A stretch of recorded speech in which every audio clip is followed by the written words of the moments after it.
Alright, today we're gonna look at the game, which is one of the more disliked maps in DBD, and show that it's not actually that bad for Ghostface, when played correctly.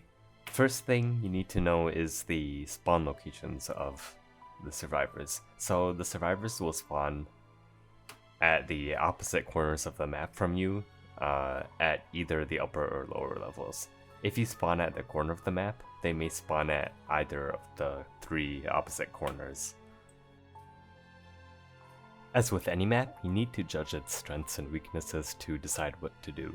The game has some strengths in that its gens are pretty accessible because of its small map size, as well as it being indoors, so you're a lot more hidden, and the gens are somewhat easy to stock. However, it's also known for its strong loops, and the small map size makes it a lot harder to guess where survivors are gonna be, because they can move around the map pretty quickly.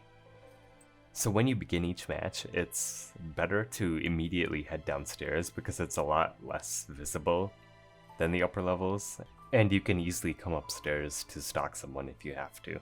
Though if you see someone early on upstairs, it's probably better to stalk them first and then head downstairs. But mostly you want to plan most of your attacks from the lower level and don't spend too much time upstairs where you're a lot more visible. As for stock spots, one of the more consistent locations is in the shoot room, where there's usually a gen there and stairs leading up to the drop down.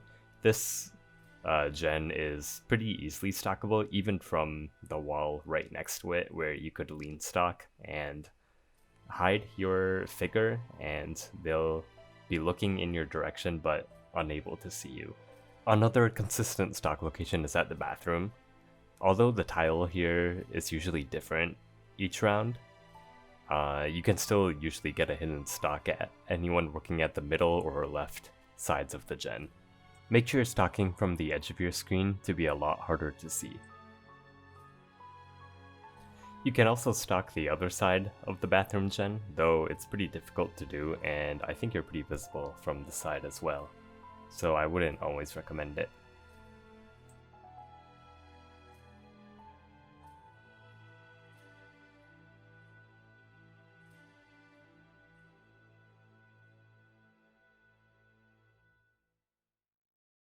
Finally, you should also be able to stalk any of the main room gens from the stairways, and then come up from the closer set of stairways and get the mark in the down. The main room also has a lot of open hooks, where if you hook someone there, you can stalk both the hooked person and the rescuer for another time. Once you have everyone 99'd, you can hook players in a set of few pretty good spots, including the basement and these types of rooms, which are blocked off on most sides and only approachable from 1 or 2 directions. So you could safely patrol areas of the map trying to find and intercept rescuers, and potentially force a second stage on the person on the hook. Of course, good players may not save right away, so you could attempt to bait stalk and mark someone while carefully intercepting other people who might go for the save.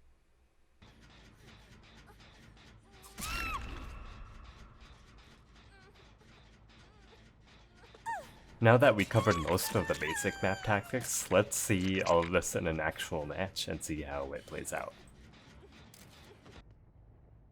So I spawned near the freezer room, and that means everyone must be on the 2 opposite corners of the map. No one's coming from that direction, so they're probably gonna do the middle gens, or that lower gen.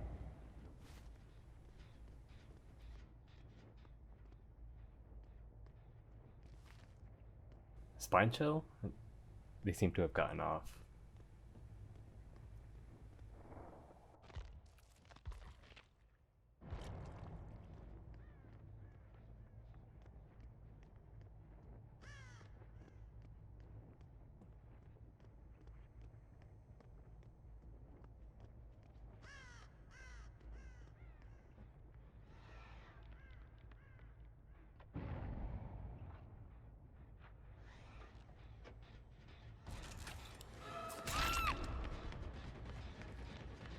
I know Lisa's the only one with a flashlight.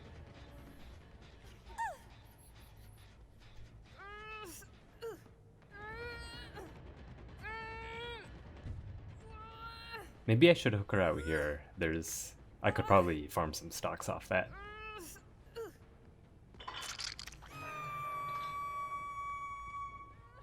So if Dwight's just starting that gen, I know I have time. And he's not gonna pop it anytime soon. So I'll try to linger around in the area and farm a bit of stock.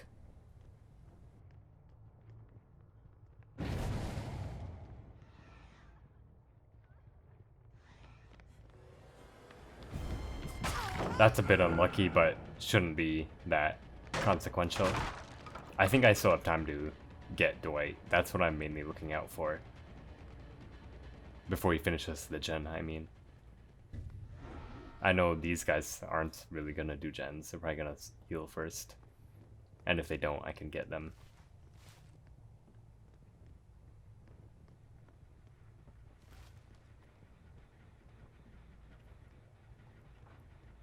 I think I have enough time to stalk him from around the back.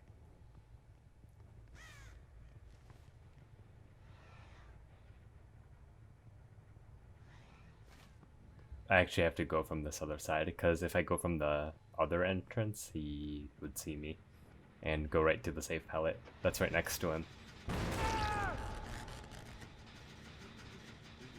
And now we're in a pretty decent position with most people one-shottable on the other side of the map.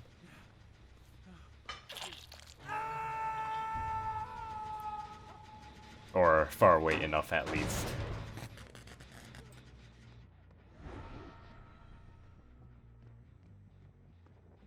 I'm thinking maybe I could mark Lisa to encourage Feng to go for the save, since it's pretty unlikely that Meg would be the one to do the rescue.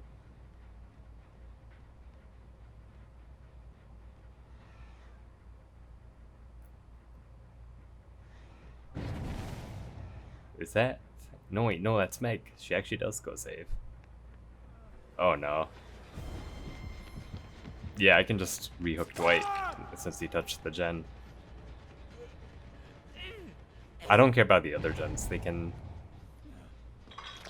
be finished right now. I'm in a pretty solid position.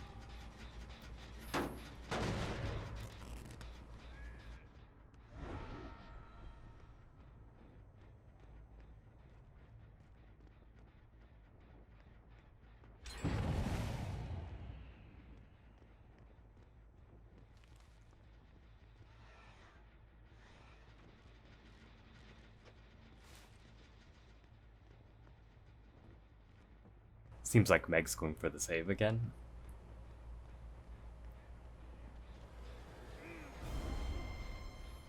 I probably should just camp this out. Oh, nice. Ah, that's unlucky. And there he goes. Wait, I could probably slug everyone now. I have to be smart about it, though. Oh, Lisa's here, which might make it a little difficult, but when you have 3 players with any stealth killer, you can actually go for a slug spree if a bunch of them are one-shottable, or injured at least. With Ghostface, it's a lot harder because of the cooldown, but sometimes you can make it work. Seems like Fang's up there. What if... Fang would probably hear this pallet drop and think that Lisa's in the chase. Nice.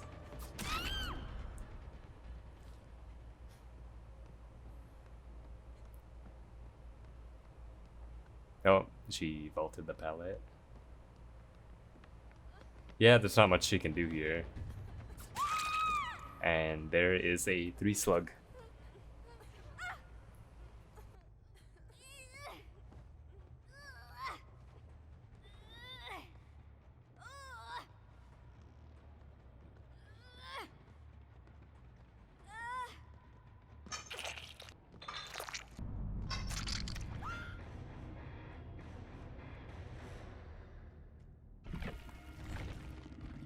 Wait, so there was one spine chill. I think that was the Meg.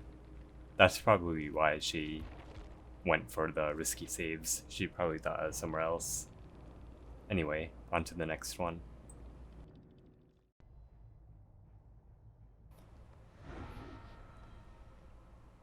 So they should be at the opposite corners again, and they'd probably approach the center gen, so it's best to head downstairs and maybe wait for them to start working on it. In indoor maps, it's pretty hard to stalk people normally, like before they do a gen. Though sometimes you can get lucky, like over here. Even with lethal, it's not really easy to stalk someone without being seen, or without them going behind a corner or something.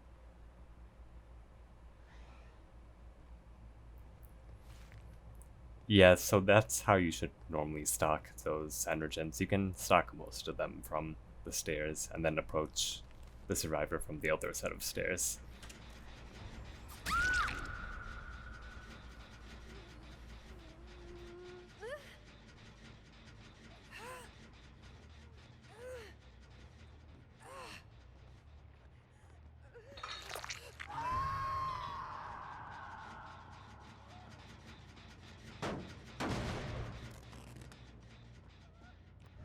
The reason I say to stay downstairs is because the areas upstairs are a lot harder to stealth around on. You're gonna get seen from the middle. Feng should be going for the save. I don't know why she's on the gen. Yeah, and I think the lean stock, or the lean angle, helped a bit there, so she didn't actually see me as she went to go for the save. I probably could camp this. I don't know if I want to. Yeah, now I probably should, since they're getting off the gens by finishing them.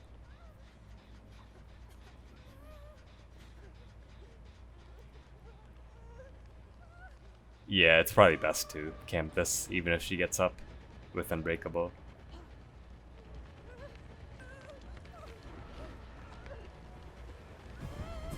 Oh, that was pretty close. Yeah, this is all we need to do. We don't have to camp her to death.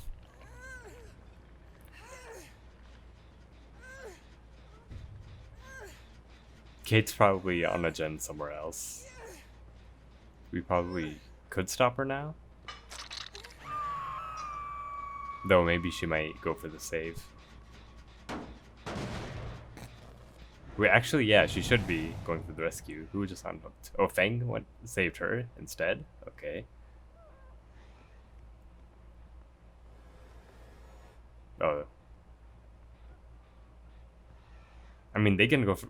Oh. I mean, I was gonna let them unhook. I just wanted to stalk Nia here.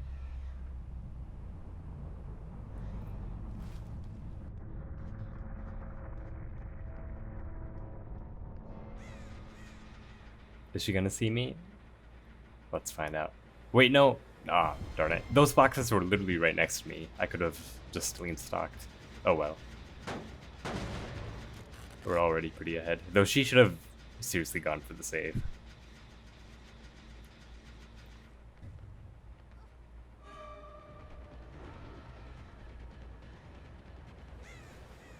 What? She saw me over that again? I'm just messing around at this point. But it doesn't really matter. With 3 survivors, you can still win the game even if there's only 1 gen left. I was kicking it, so she couldn't actually tap it.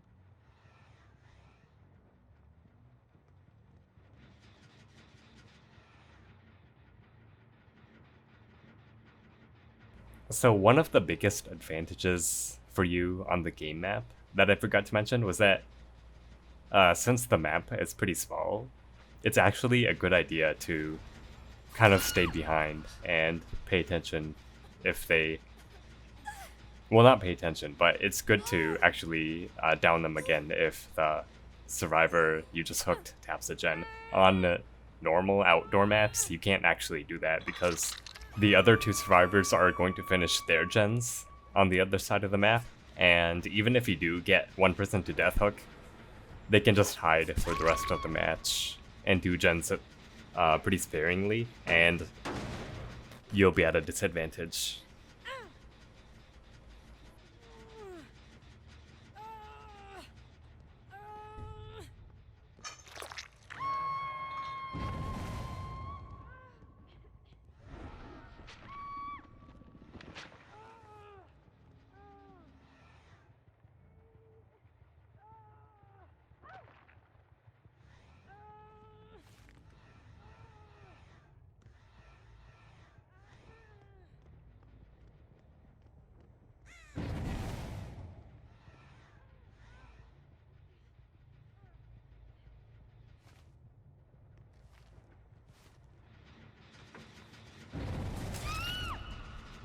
I did mention that the small map size also hurts you in the sense that the survivor locations will be pretty unpredictable throughout the match. So often game matches are a lot more linear in the sense that you'll just stalk and down whoever you can find. And you won't spend a lot of time looking for an actual player, but, well, I mean, it's a lot harder to predict where they're going to be, so sometimes you just have to down random people before you can find the person who's dead on hook. On other maps, it's a lot more disadvantageous to do that, but the game lets you do that pretty easily because you can get around a lot easier. It might be a little confusing. Basically, it's hard to have an overall plan on the game, so you'll end up playing your games more like a race killer, like I mentioned, by just downing people and beating the survivors at the gen speeds. Although you can take advantages of things like the basement and the corners I mentioned to skip hook stages, as well as farming stocks off hooks, but compared to other maps, yeah, it's a lot harder to make more in-depth plans.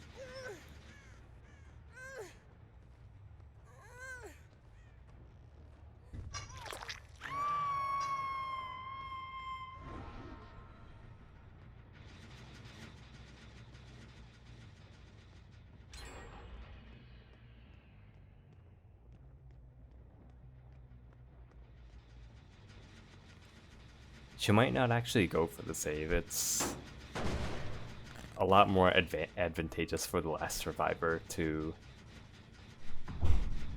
just let the last person die, because the gates are always far enough on this map, and they're pretty much guaranteed an escape if the killer closes the hatch, and they have no way of finding the survivor. As a stealth killer, or Ghostface at least, your best move here would probably be to camp the hatch and try to locate the survivor with sounds and everything. Oh, she might come from this side now. Yep. But yeah, if you do close the hatch as Ghostie, it's a lot harder to find them unless you have some idea of where they were originally and pay attention to crows and stuff like that. But otherwise, they can escape at that point if they want to. Oh, I forgot to mention, it's been a while since my last video, but I want to thank everyone who interacted with my posts to behavior regarding the Ghostface bugs. Thanks to you all, the stock circle has been made a lot better, and the other things have been fixed. Though there's still some issues, like Ghostface gets revealed from a much shorter range, and you can accidentally stalk people through walls. I'll probably make another video about these specific bugs. But yeah, good luck, and I'll see you in the next one.